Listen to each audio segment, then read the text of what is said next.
ओम शांति। आज नरक चतुर्दशी है। नरक चौदस की आप सभी को बहुत बहुत शुभकामनाएं। दिवाली के एक दिन पहले जो होता है इसको नरक चतुर्दशी के रूप में सब जानते हैं। आज 11 नवंबर की जो मुरली है इसमें बाबा सबको दान करने के लिए कह रहे हैं। अगर अपना जमा का खाता बढ़ाना है और अपनी स्थिति परिपक्व बनाना है तो दूसरों को दान करो। और नरक चतुर्दशी के दिन क्या दान करते हैं? दीप दान करते हैं। तो दुनिया में कितने न दीप दान कर लिए होंगे, लेकिन जिस भाव से करते हैं वो प्राप्ति क्यों नहीं हो पाती है? उसका कारण यही है कि वो दान का महत्व को हम समझ नहीं पाते हैं। तो नरक चतुर्दशी क्यों मनाते हैं उसको समझ ले तो मुरली भी समझ में आ जाएगी। कौन सा दान करना चाहिए, क्यों आज के दिन दीप दान करते हैं। तो एक कहानी तो पता ही है नरकासुर की। नरकासुर ने देवताओं राजाओं की कन्याओं को कैद करके रखा था और उन कन्याओं से मुक्ति दिलाने के लिए भगवान आए थे, नरकासुर को समाप्त किया था। परंतु नरकासुर को समाप्त करने के लिए उसको ऐसा वरदान मिला था कि इसे कोई स्त्री ही मार सकती है। तो सत्यभामा के माध्यम से उनका अंत किया गया था। एक ये बात है।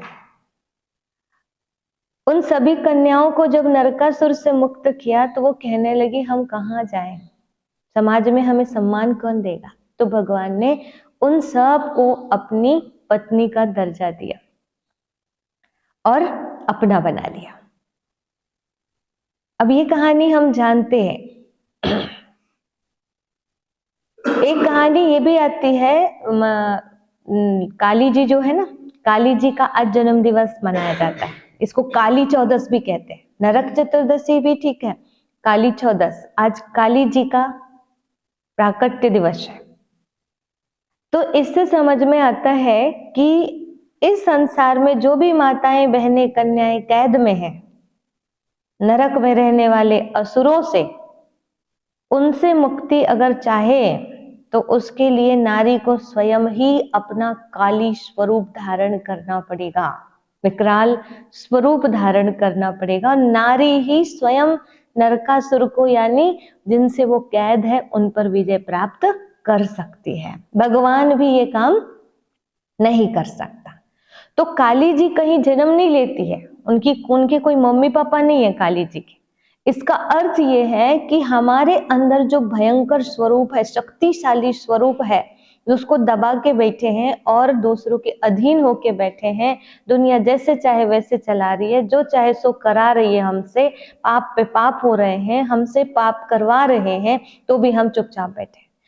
हमें ज्ञान ध्यान करने नहीं दिया जाता तो भी हम चुपचाप बैठे। बस रोटी कपड़ा मकान या अपना घर गृहस्थी बस संभालना, इतना ही हम इतने में ही सीमित रह गए। तो भगवान आकर के क्या करते हैं, भगवान की जरूरत पड़ती है पर वो आते हैं और हमको आगे करते हैं।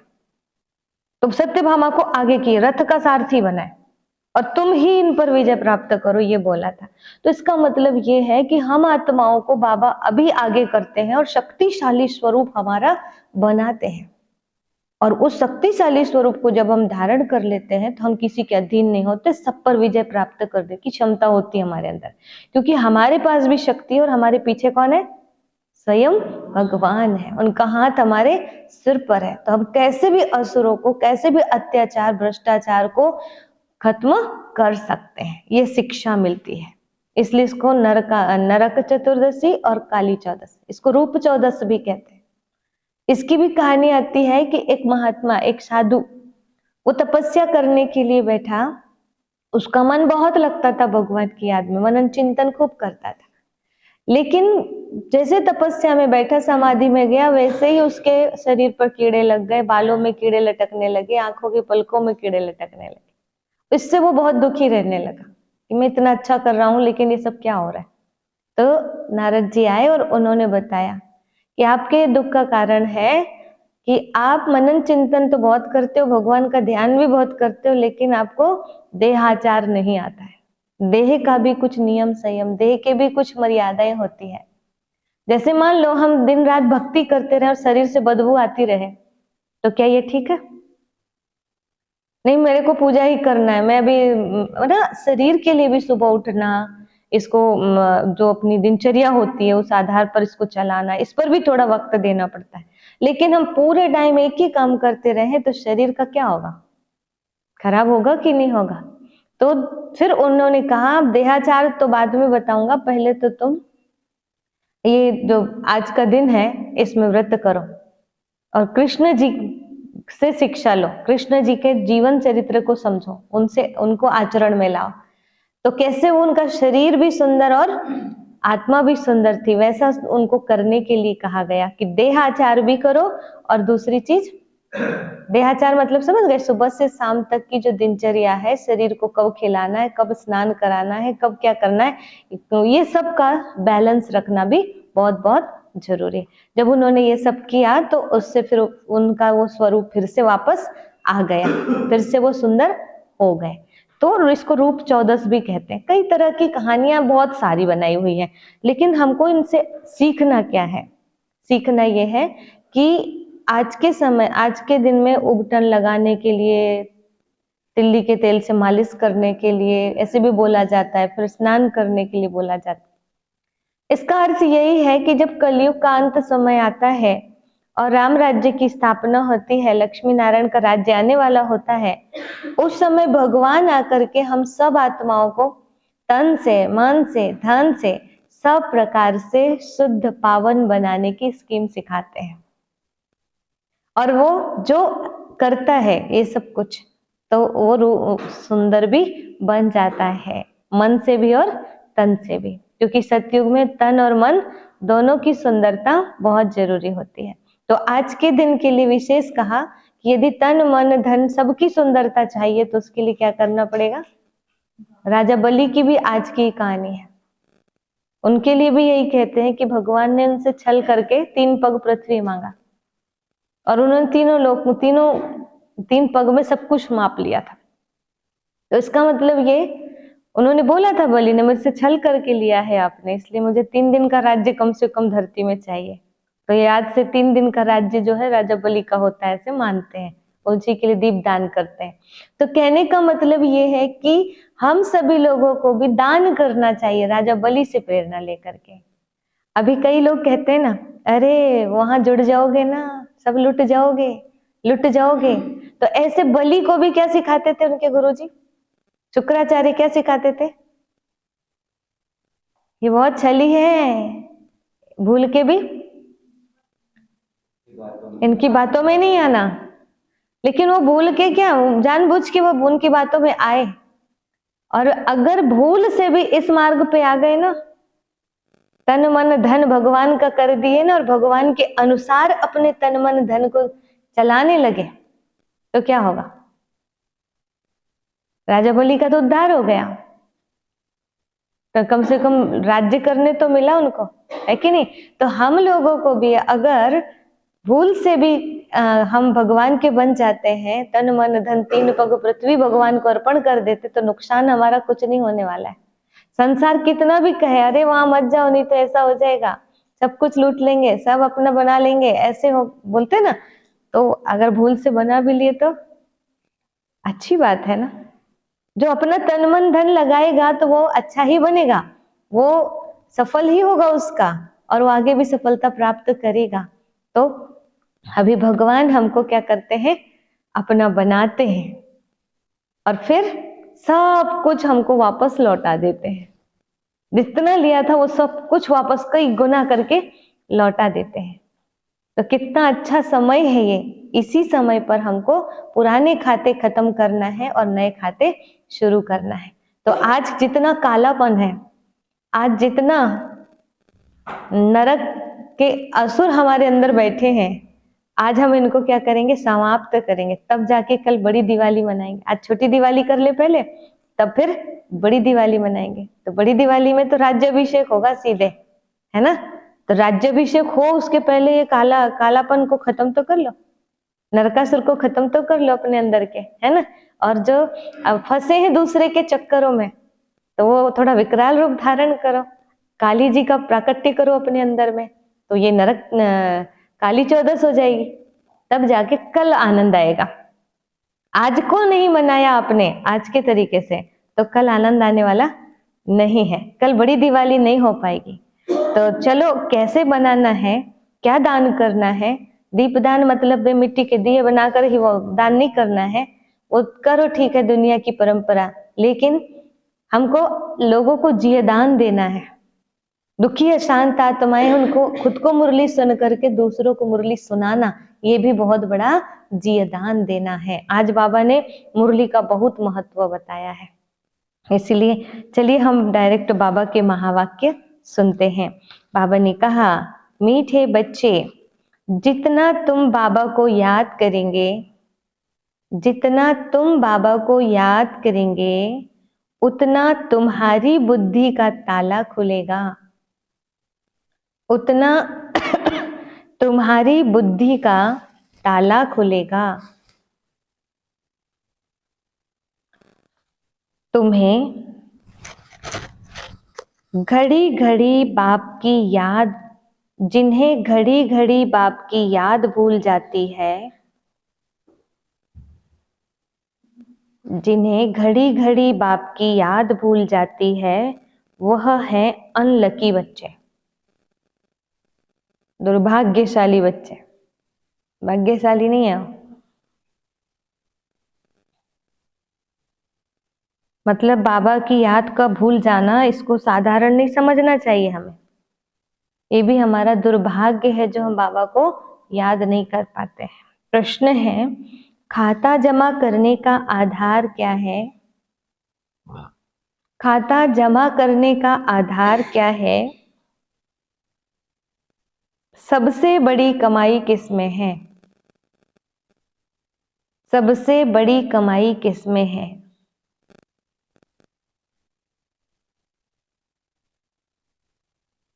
उत्तर है,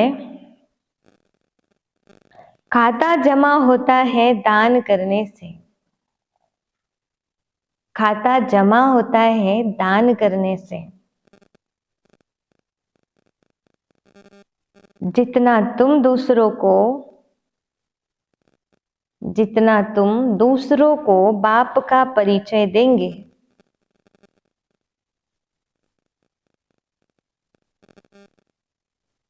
उतना आमदनी वृद्धि को पाती जाएगी। जितना तुम दूसरों को बाप का परिचय देंगे, उतना आमदनी वृद्धि को पाती जाएगी। देखो, बाप का परिचय देना माना बड़ा दीपराज का दान कर देना, दीप दान। और सबको आत्मा का परिचय देना मतलब छोटे दीप दान करना। बड़ा दीपक और छोटा दीपक, इसका दान करो, समझे ना। तो हमको आज क्या करना है, केवल आज नहीं, ये पूरा जब तक ये चल रहा है संगम, तब तक हमको ये काम करना है। मुरली से तुम्हारी बहुत बड़ी कमाई होती है। मुरली से तुम्हारी बहुत बड़ी कमाई होती है। यह मुरली सांवरे से गोरा बनाने वाली है ना। आज नरक चतुर्दशी की मुरली, रूप चौदस की मुरली। यह मुरली सांवरे से गोरा बनाने वाली है। मुरली सुनते सुनते जो काले हैं वो गोरे हो जाएंगे। स्किन की बात नहीं कर रहे हैं, शरीर की बात नहीं कर रहे हैं। मुरली सुनते सुनते कैसे, जो कालापन है अंदर में वो धीरे धीरे उजला होता जाएगा और आत्मा स्वभाव संस्कार गोरे होते जाएंगे। ये है रूप चौदस। मुरली में ही खुदाई जादू है, मुरली में ही खुदाई जादू है। मुरली से ही तुम माला माल बनते हो, मुरली से ही तुम माला माल बनते हो। तो मुरली का उबटन लगाना है। क्या लगाना है अपने को? रोज रोज कौन सा उबटन लगाएंगे?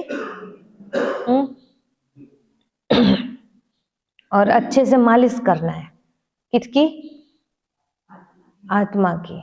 इसको थोड़ा ठीक ठाक करना है, उबड़ खाबड़ हो गई है ना, संस्कार बिगड़ गए हैं, मन कहीं भागता है, बुद्धि कहीं भागती है, तो इनको थोड़ा सिस्टमेटिक करना है। चार्ज करेंगे ना तो सब ठीक हो जाएगा। एक तो क्या बोला मीठे बच्चे में? बाबा की याद। आज की पूरी मुरली याद हो जानी चाहिए, बाबा की याद। तो ये इससे बैटरी चार्ज हो जाएगी। अब बैटरी चार्ज होगी तो मन बुद्धि संस्कार सब सिस्टमेटिक हो जाएंगे, और ये ठीक हो जाएंगे तो जो कालापन है वो बदल के गोरा हो जाएगा, पावन हो जाएगी आत्मा, पतित से पावन हो जाएगी आत्मा। गीत है, हमें उन राहों पर चलना है जहां गिरना है और संभलना है। अब जानबूझ के गिरना मत। इसका मतलब ये कि ये राह ऐसी है कि यदि गलती हो भी जाए तो फिर से उठ जाना है।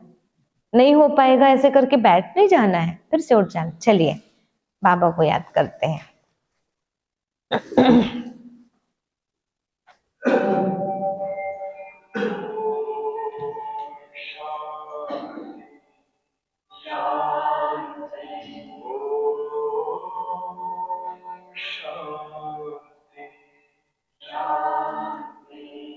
अंतर मन में ज्योति जगा लो, होगा दूर अंधेरा।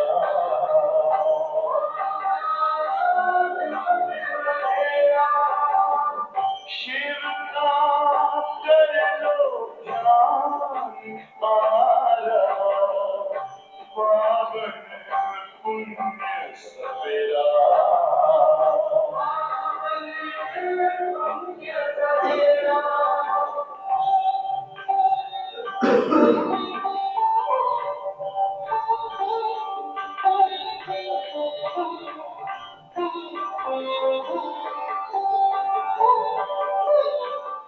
तुम हो कौन, कहाँ से आए, अपने आप को जानो। राजयोग के द्वारा अपना वर्ग पिता पहचानो। इसी राजपथ पर चलकर तुम पालो अपना बसेरा।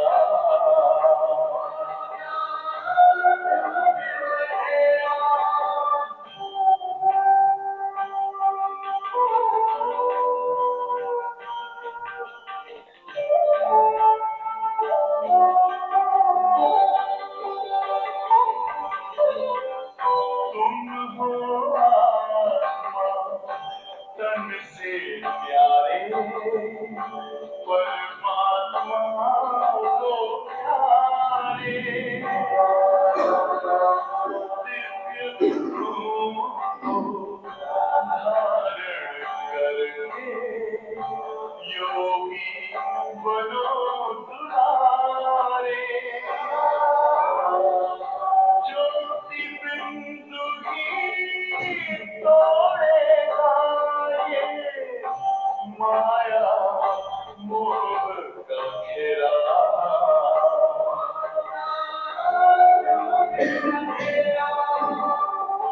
अंतर मन में ज्योति जगा लो, होगा दूर अंधेरा।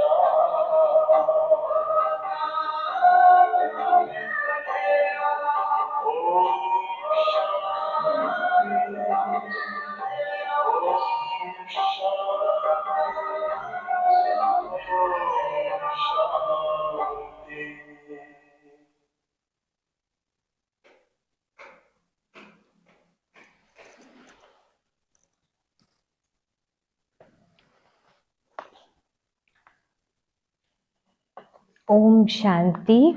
रूहानी बाप समझा रहे हैं बच्चों को कि बच्चे गिरना और संभलना है। घड़ी घड़ी बाबा को भूलते हो अर्थात गिरते हो। गिरने का मतलब ये ऐसे है कि बाबा को भूलना यानी गिरना। याद करते हो तो संभलते हो। तो कितने बार गिरते संभलते, यही तो चलता रहता है। माया बाबा की याद भुलवा देती है क्योंकि नई बात है ना। ऐसे तो कोई बाप को कभी भूलते नहीं है। स्त्री कभी अपने पति को भूलती नहीं है। सगाई हुई और बुद्धि योग लटका, भूलने की बात नहीं होती। पति पति है, बाप बाप है। अब यह तो है निराकार बाप जिसको साजन भी कहते हैं। भगवान को तो सब संबंध से याद करते हैं। सजनी कहा जाता है भक्तों को। इस समय सब हैं भक्त। भगवान एक है, भक्तों को सजनिया, भगवान को साजन या भक्तों को बालक और भगवान को बाप कहा जाता है। अब पतियों का पति व पिताओं का पिता वह एक है। हर एक आत्मा का बाप परमात्मा तो है ही, वह लौकिक बाप हर एक का अलग अलग है। यह पारलौकिक परम पिता सभी आत्माओं का बाप एक ही गॉड फादर है। उनका नाम है शिव बाबा। तो शिव बाबा आके सबको अपना बनाते हैं। क्या करते हैं शिव बाबा? सबको अपना बनाते हैं। कोई व्यक्ति शरीरधारी थोड़ी सबका पति बन जाएगा। साजन कौन है? तो नरकासुर से छुड़ाने वाला कौन है? निराकार शिव बाबा। सिर्फ गॉड फादर माउंट आबू लिखने से बताओ चिट्ठी पहुंचेगी? नाम तो लिखना पड़े ना। ये तो बेहद का बाप है, उनका नाम है शिव। शिव काशी कहते हैं ना, वहां शिव का मंदिर है। जरूर वहां भी गए होंगे। दिखाते हैं ना, राम यहाँ गया, वहां गया, गांधी यहाँ गया। तो बरोबर शिव बाबा का भी चित्र है। आए थे तब तो चित्र है, परंतु वह तो है निराकार, उनको फादर कहा जाता है। और किसको सबका फादर कह नहीं सकते। ब्रह्मा विष्णु शंकर का भी वह फादर है, उनका नाम है शिव। काशी में भी मंदिर है, उज्जैन में भी शिव का मंदिर है। इतने मंदिर क्यों बने हैं कोई भी नहीं जानते हैं। जैसे लक्ष्मी नारायण की पूजा करते हैं, कहते हैं यह स्वर्ग के मालिक थे, परंतु स्वर्ग कब था, यह मालिक कैसे बने, यह कोई भी नहीं जानते हैं। पुजारी किसकी पूजा करे, उनके ही ऑक्यूपेशन को ना जाने तो इसको अंधश्रद्धा ही कहा जाएगा ना। एक मंदिर के पुजारी को कैसा होना चाहिए? जिसकी पूजा कर रहे हैं लोग आकर, पूजा का आप पूजा करवा रहे हैं तो उसके ऑक्यूपेशन को पूरा जानना चाहिए, ताकि आप उसका सही इतिहास बता सके और सही तरह से उनके आने का मतलब निकल सके। वो ऐसे नहीं कि आओ और जाओ। वहां पर ऐसा मंदिर के पुजारियों को ऐसा सिस्टम बनाना चाहिए कि चलो इतने दूर दूर से आ रहे हैं तो ये थोड़ी देर बैठ के 5 मिनट बैठ के तो ध्यान कर सके। तो वहां 5 मिनट की कमेंट्री तो लगा दे या खुद करा दे 5-5 मिनट। पूरा दिन नहीं करा सकते तो एक टाइम करा दे, सुबह शाम करा दे। तो ऐसा तो होना चाहिए ना कि आकर चढ़ाए और गए, तो उससे उतनी प्राप्ति नहीं होती जितनी उनके साथ मन को जोड़ दे थोड़ी देर के लिए।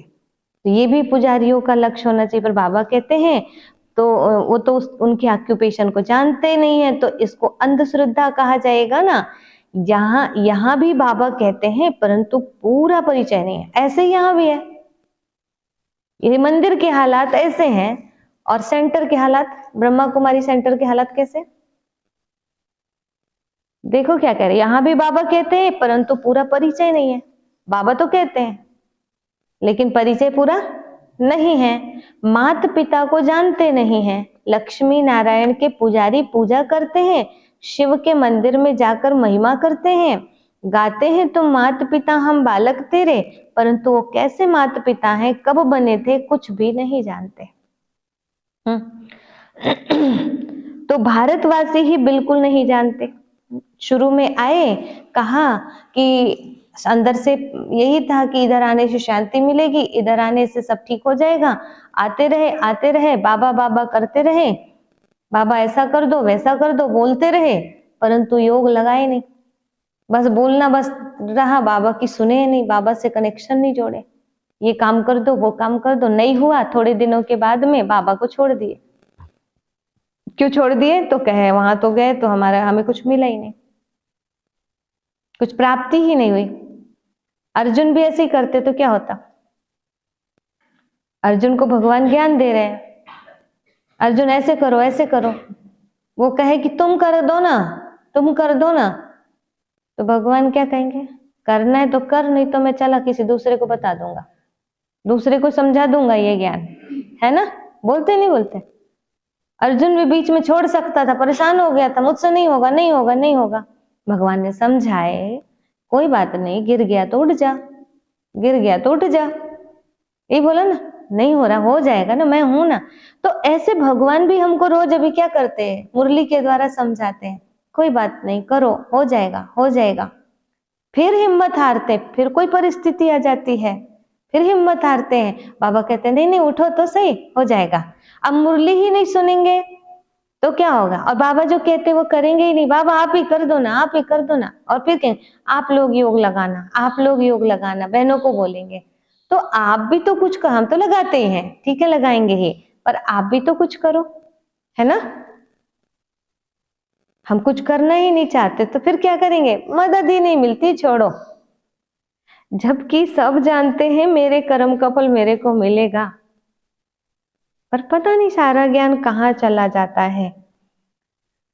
बाबा कहते हैं क्रिश्चियन बौद्धी आदि अपने क्राइस्ट को, बुद्ध को याद करते हैं, झट उनकी बायोग्राफी को बता देंगे। वो क्राइस्ट फलाने समय पर क्रिश्चियन धर्म की स्थापना करने आया था। भारतवासी किसको भी पूजते हैं, उनको पता नहीं है कि ये कौन है, न शिव को, न ब्रह्मा विष्णु शंकर को, और न जगत अम्बा जगत पिता को, न लक्ष्मी नारायण को जानते हैं, सिर्फ पूजा करते रहते हैं। और बताएंगे भी टूट पटांग, ब्रह्मा ने बेटी से शादी कर लिया, इंद्र ने ऐसे कर लिया, शंकर कामातुर हो गए, ऐसी ऐसी बात बताते हैं, कुछ शिक्षा ही नहीं मिलती है और उल्टी शिक्षा देते हैं।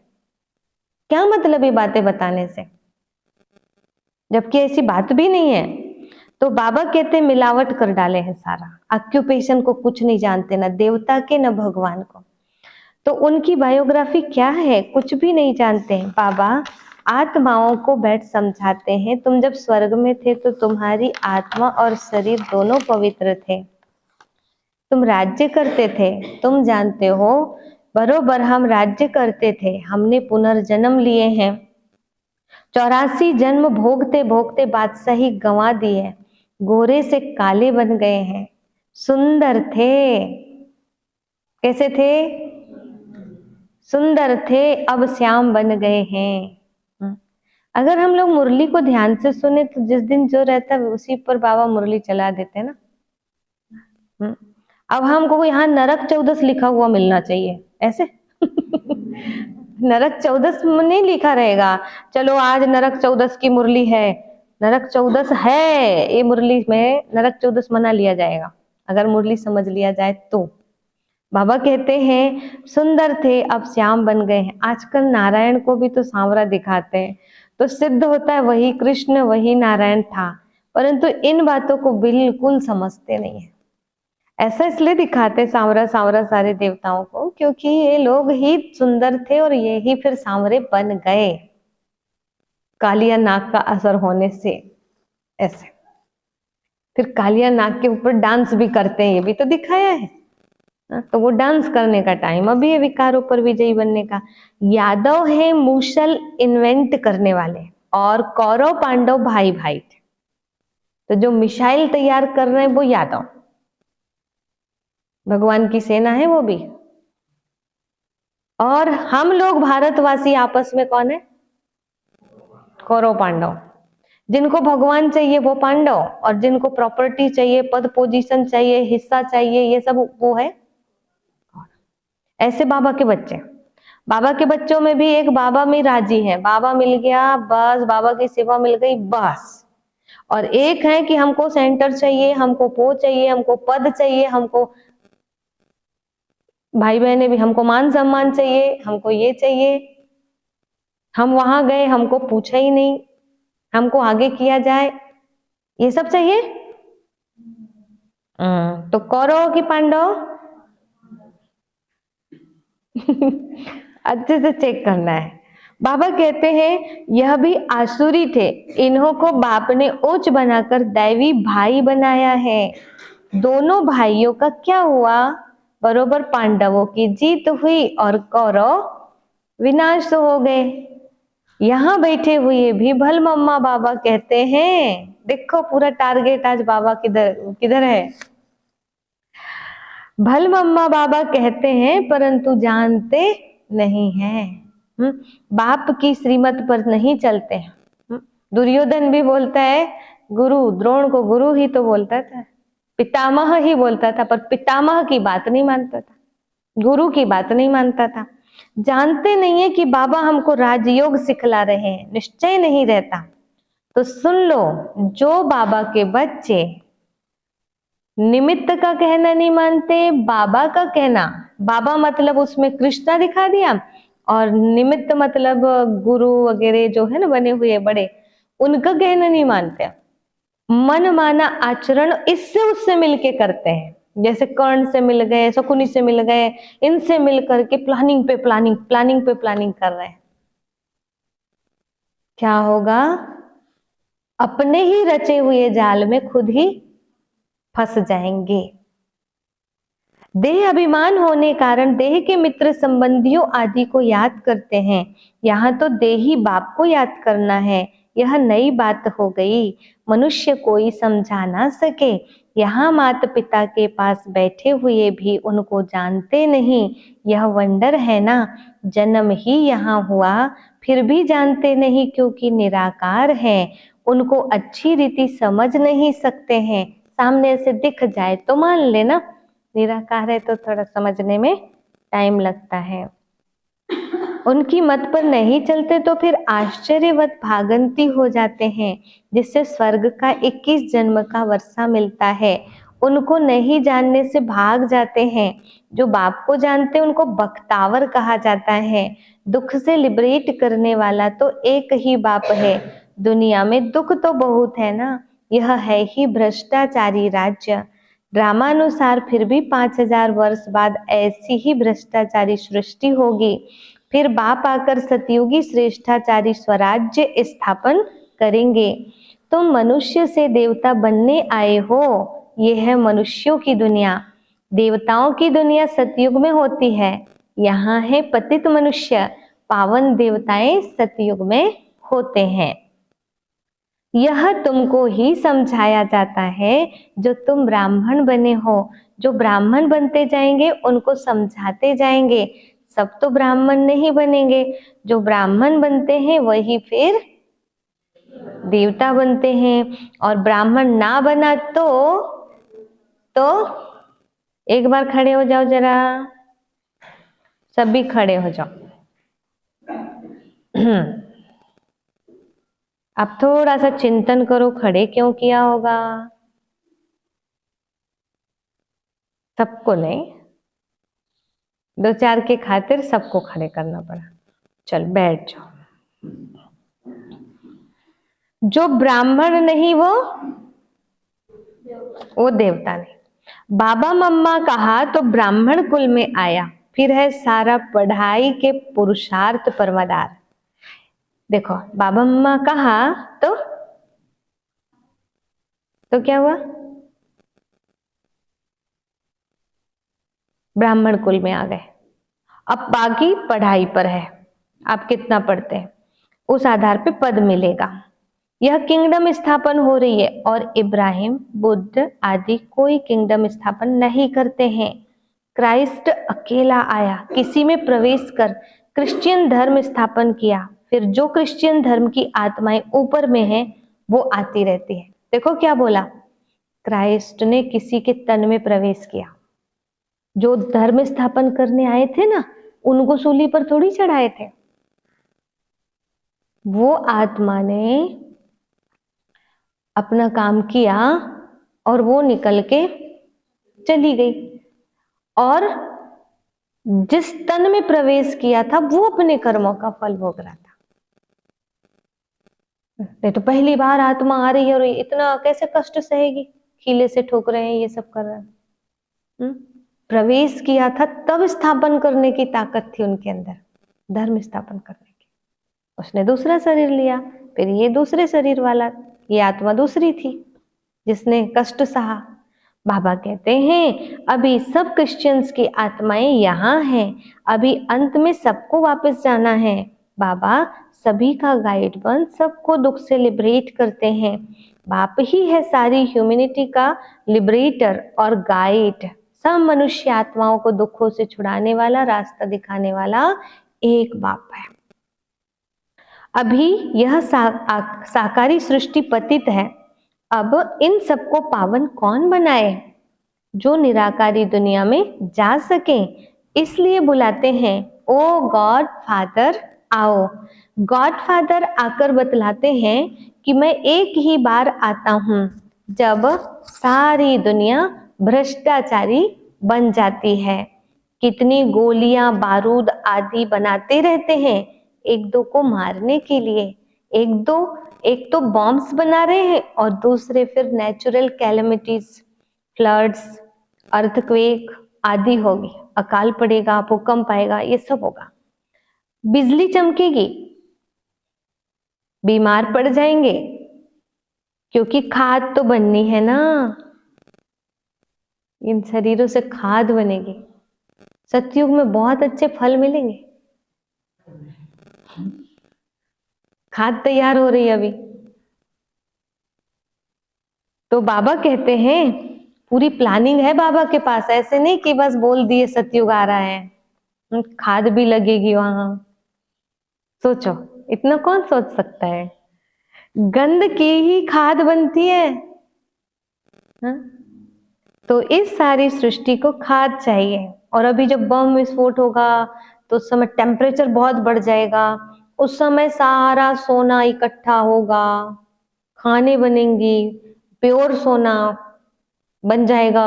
मतलब ये प्राकृतिक आपदाएं ही हमारे लिए सोना चांदी सब तैयार करेंगी और इकट्ठा करेंगे। अभी किसी का इधर पड़ा है, किसी का इधर पड़ा है, किसी का इधर पड़ा है, कहीं कहीं बिखरा पड़ा है ना। ये सब ऐसे इकट्ठा होगा, कुछ तो होगा। इसलिए ये बम विस्फोट भी बहुत जरूरी है। क्या क्या होना है अभी सोचो। तो इस सारी सृष्टि को खाद चाहिए जो फिर फर्स्ट क्लास उत्पत्ति हो। सतयुग में सिर्फ भारत ही था, अब इतने सबका विनाश होना है।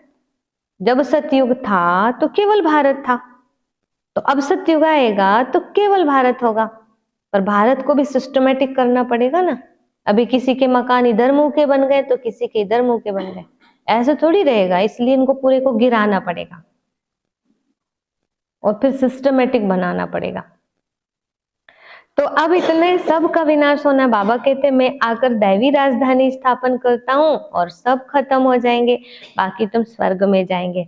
स्वर्ग को तो सब याद करते हैं ना, परंतु स्वर्ग कहाँ किसको जाता है ये कोई को पता नहीं है। अब ये नहीं बोलना दुनिया वालों के आगे हम ब्रह्मा कुमारी वाले सतयुग में जाएंगे बाकी सब मरेंगे, ऐसे नहीं बोलना, गलत प्रभाव पड़ता है। बाबा कुछ बोलते और हम कुछ बोलते हैं जाके। तो हमें क्या बोलना है कि जो देवता बनेगा वो सतयुग में आएगा, सीधी सी बात। चाहे वो कोई भी हो, देवता बनेगा, दाता बनेगा और एक परमात्मा को जानेगा, उसका बच्चा स्वीकार करेगा, वसुधा को कुटुंब मानेगा, वो सतयुग में आएगा और अपना तन मन धन पूरा न्यौछावर कर देगा, सेवा में अर्पण कर देगा। लगाएगा तब तो उसको मिलेगा, जो लगाएगा ही नहीं तो उसको कहां से मिलेगा। ये समझने की बात है। नहीं वो तो जुड़ा ना तो पूरा अर्पण कर दिया, पूरा लगा दिया, तो उसने कुछ समझा होगा तो लगा दिया। बलि का कौन सा नुकसान हुआ, तो हमारा कौन सा नुकसान होगा। देने वाला कभी भी नुकसान में नहीं रहता, उसको मिलना ही मिलना है, ऐसा है। तो बाबा कहते हैं इतना भी अक्ल कोई को नहीं है, डॉक्टर ऑफ फिलॉसफी आदि नाम रखाते हैं, समझते कुछ नहीं है। मनुष्य मंदिर में रहने वाले थे, वो है क्षीर सागर और ये है विषय सागर। ये सब बातें बाप ही समझाते हैं। पढ़ाएंगे तो मनुष्यों को, जानवर को तो नहीं पढ़ाएंगे ना। और मनुष्य सुधर जाएंगे तो जानवर अपने आप सुधर जाएंगे। बाबा समझाते हैं वो यह ड्रामा बना हुआ है, जैसा साहूकार मनुष्य वैसा फर्नीचर होगा। जैसे आपके घर डॉगी होगा तो आपका डॉग और बाजू वाले का डॉग में क्या अंतर है? क्या अंतर है? मैंने ये समझ रहे हैं कि हम सुधर गए तो हमारे जानवर भी सुधर जाएंगे, पशु भी सुधर जाएंगे। क्या अंतर है? एक साधु का तोता और एक गंदे व्यक्ति का तोता, दोनों में क्या अंतर है? वो राम राम करेगा और वो गाली देगा, है ना? अंतर है ना? तो इंसान वैसा पशु, डॉग भी तो ऐसे होते हैं, है ना? तो फिर हर किसी पर हमारा ही तो प्रभाव है, प्रकृति पर भी हमारा प्रभाव है। तो बाबा कहते हैं पढ़ाएंगे मनुष्यों को, जानवर को नहीं पढ़ाएंगे। तो जैसा मनुष्य वैसा उसका फर्नीचर भी होता है, जैसी जिसकी सोच वैसे उसका घर होता है। अंदर से गंदे तो घर भी गंदा, अंदर से साफ सुथरे तो घर भी साफ सुथरा। तो गरीब के पास ठिक्कर ठोबर होगा, साहूकार के पास तो इतने वैभव होंगे। तुम सतयुग में साहूकार बनते हो तो तुम्हारे हीरे जवाहरों के महल होते हैं। आज के लिए आज का जो दिन है नरक चतुर्दशी का विशेष एक कहानी ये भी आती है कि रंतिदेव नामक राजा था। वो राजा ने, आज की कहानी है ये, वो राजा बहुत धर्मात्मा था, ज्ञानी ध्यानी था। पिछले जन्म में ही ऐसा राजा था, पर उसी कारण से, उसी पुण्य की वजह से इस जन्म में भी राजा बना हो, सब कुछ अच्छा किया।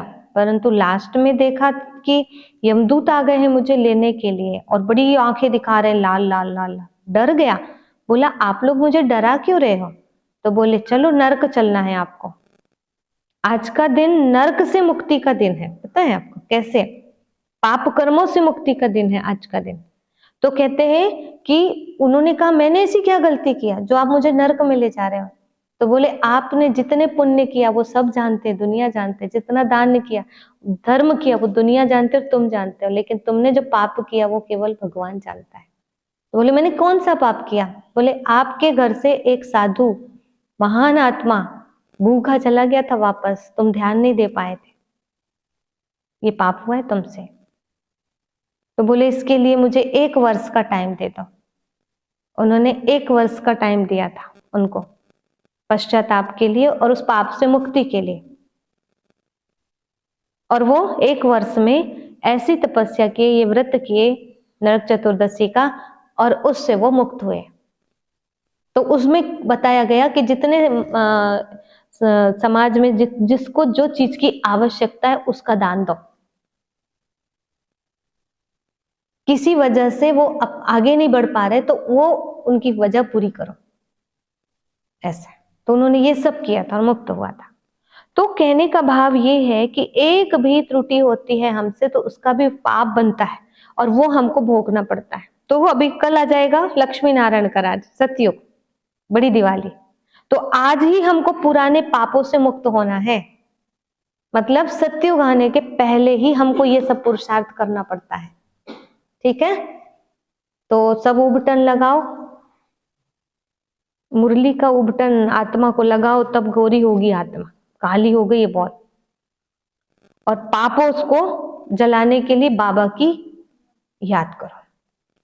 ऐसे माता पिता की मत पर ना चले तो 100% मोस्ट अनलकी कहेंगे, बदकिस्मत कहेंगे। नंबरवार तो होते हैं ना, कहाँ पढ़ाई से विश्व का मालिक बनना, कहाँ नौकर चाकर बनना। तुम समझ सकते हो हम कहाँ तक पढ़ते हैं। वहां सिर्फ धर्म पिताएं आते हैं धर्म स्थापन करने, और यहाँ मात पिता हैं, क्योंकि प्रवृत्ति मार्ग है ना। पवित्र प्रवृत्ति मार्ग था, अभी है अपवित्र प्रवृत्ति मार्ग। लक्ष्मी नारायण पवित्र थे तो उन्होंने संतान भी पवित्र थी। तुम जानते हो हम क्या बनेंगे? अभी बच्चे परेशान क्यों करते हैं? माता पिता ही योग्य नहीं है तो उनके बच्चे भी योग्य नहीं है। माता पिता कितना ऊंच बनाते तो फॉलो करना चाहिए ना। भारत को ही फादर मदर कंट्री कहा जाता है। सतयुग में सब पवित्र थे, यहाँ पतित हैं। कितना अच्छी रीति समझाया जाता है, परंतु बाप को याद नहीं करते तो बुद्धि का ताला बंद हो जाता है। सुनते सुनते पढ़ाई छोड़ देते हैं तो ताला एकदम बंद हो जाता है। स्कूल में भी नंबरवार है। पत्थर बुद्धि और पारस बुद्धि कहा जाता है। पत्थर बुद्धि कुछ भी समझते नहीं, सारे दिन में 5 मिनट भी बाबा को याद नहीं करते हैं। ऐसे काम धंधे में लिप्त हो जाते हैं कि 5 मिनट भी बाबा की याद नहीं रहती है। 5 मिनट याद करेंगे तो इतना ही ताला खुलेगा, जास्ती याद करेंगे तो अच्छी रीति खुल जाएगा। सारा मदार याद पर है। कोई कोई बच्चे बाबा को पत्र लिखते हैं, प्रिय बाबा व प्रिय दादा। अब सिर्फ प्रिय दादा पोस्ट में चिट्ठी डालो तो मिलेगी क्या? नाम तो चाहिए ना। दादा दादियां तो दुनिया में बहुत है, किस दादा के पास जाएगी? अच्छा, आज दीपावली है, दीपावली पर नया खाता रखते हैं। तुम सच्चे सच्चे ब्राह्मण हो। ये पुराना पाप का खाता को आज खत्म करने का रहता है और नया खाता शुरू करने का रहता है।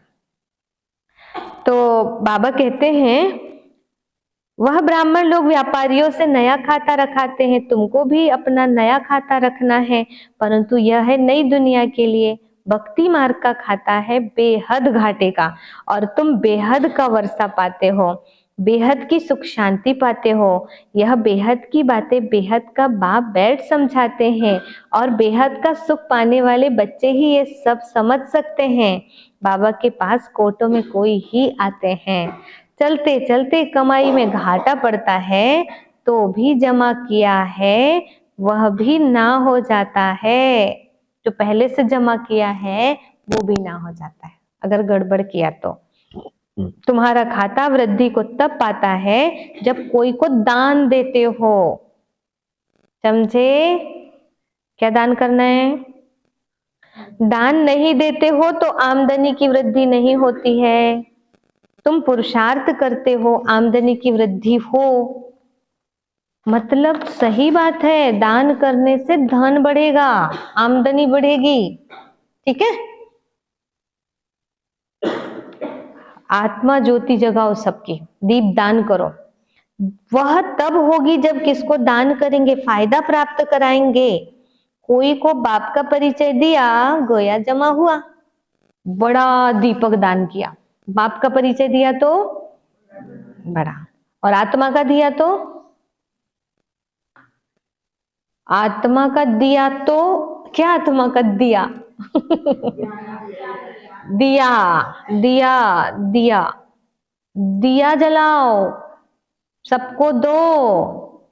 देने वाले, दिवाली माना दिया, और दिया माना देते जाओ, और ऐसे बन जाओ, लक्ष्मी जी बन जाओ। फिर आपके घर वर्षा होने लगेगी धन की।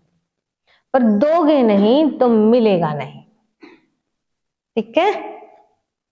मुरली से बाबा क्या कहते हैं, देखो, परिचय नहीं देते तो जमा भी नहीं होता। तुम्हारी कमाई बहुत बहुत बड़ी है, मुरली से तुम्हारी सच्ची कमाई होती है। सिर्फ यह मालूम पड़ जाए कि मुरली किसकी है, यह भी तुम बच्चे जानते हो जो सांवरे बन गए। चुपचाप से कर लो पुरुषार्थ, समझे? और जो अपने वाले हैं ना उनको बता देना। ऐसी वाली बात क्या करते हैं, अरे वहां पे बहुत सस्ता मिल रहा है, जल्दी जाओ ले लो, है ना? ऐसे तो हम किसको बताते? सबको थोड़ी बताते, अपने वालों को बताते। कम से कम अपने वालों को तो बता दो। क्या? जिनका भला चाहते उनको तो बता दो। क्या बता दो, ये मुरली किसकी है? अरे भगवान आके सुना रहा है, मान जाओ। अरे ज्यादा दिन नहीं तो 10 साल के लिए मान जाओ, ठीक है? 5 साल के लिए मान जाओ। 5 साल बाद अगर समझ में नहीं आए तो छोड़ देना, ठीक है? अपने वालों को कुछ तो समझाओ, कैसे हो? ऐसे नहीं। बाबा कहते हैं यह भी तुम बच्चे जानते हो, जो सांवरे बन गए उन्हों को ही गोरा बनने के लिए मुरली सुननी है। मुरली तेरी में है जादू। कौन सा जादू? खुदाई जादू कहते हैं ना। तो इस मुरली में खुदाई जादू है, यह ज्ञान भी तुमको अभी है, देवताओं में यह ज्ञान नहीं था। जब उनमें ही ज्ञान नहीं था तो पिछाड़ी वालों को ज्ञान कैसे हो सकता है? तो कलयुग में आके ज्ञान लोप हो जाता है, तो शिव बाबा फिर से आते हैं। शास्त्र आदि भी जो बाद में बनते हैं वो सब खत्म हो जाएंगे, तुम्हारी यह सच्ची गीताएं तो बहुत थोड़ी हैं। दुनिया में तो वह गीताएं लाखों के अंदाज में होंगी, करोड़ों के अंदाज में होंगी। वास्तव में यह चित्र ही सच्ची गीता है। उस गीता से इतना नहीं समझेंगे जितना इन चित्रों से समझ सकेंगे पूरी कल्प की कहानी। अच्छा, मीठे मीठे सिक्के लदे बच्चों प्रति माता पिता बाप दादा का याद प्यार और गुड मॉर्निंग। रूहानी बाप की रूहानी बच्चों को नमस्ते। हम रूहानी बच्चों की रूहानी बाप दादा को याद प्यार, गुड मॉर्निंग और नमस्ते। सार है पहला पॉइंट, अच्छी रीति पढ़ाई पढ़कर, अच्छी रीति पढ़ाई पढ़कर स्वयं को तकदीरवान बनाना है, यानी बख्तावर। स्वयं को तकदीरवान बनाना है। अच्छी रीति पढ़ाई पढ़कर स्वयं को तकदीरवान बनाना है। देवता बनने के लिए पक्का ब्राह्मण बनना है। देवता बनने के लिए पक्का ब्राह्मण बनना है।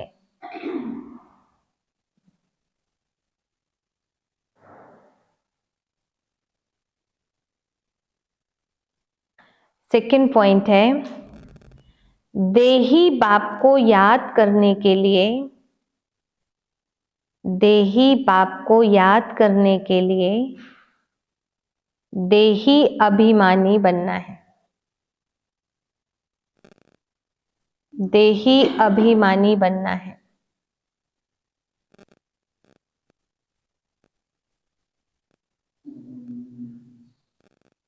देही बाप को याद करने के लिए देही अभिमानी बनना है। देह को भी भूलने का अभ्यास करना है। देह को भी भूलने का अभ्यास करना है।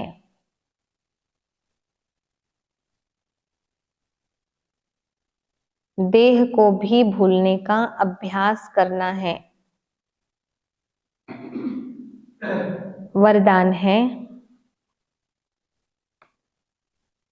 सदा अपने को सारथी, सदा अपने को सारथी और साक्षी समझ,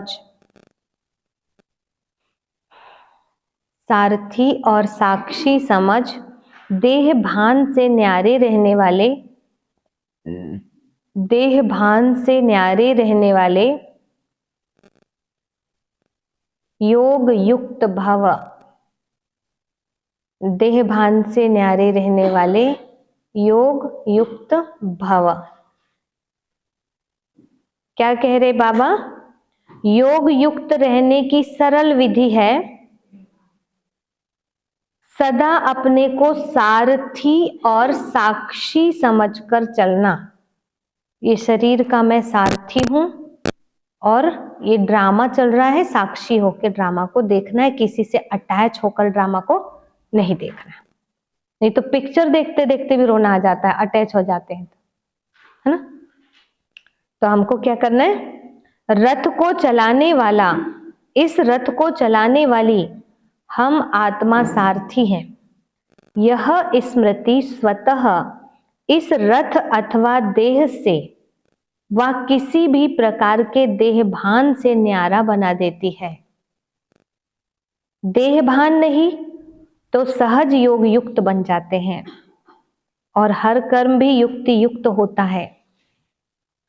स्वयं को सारथी समझने से सर्व कर्मेंद्रियां अपने कंट्रोल में रहती है।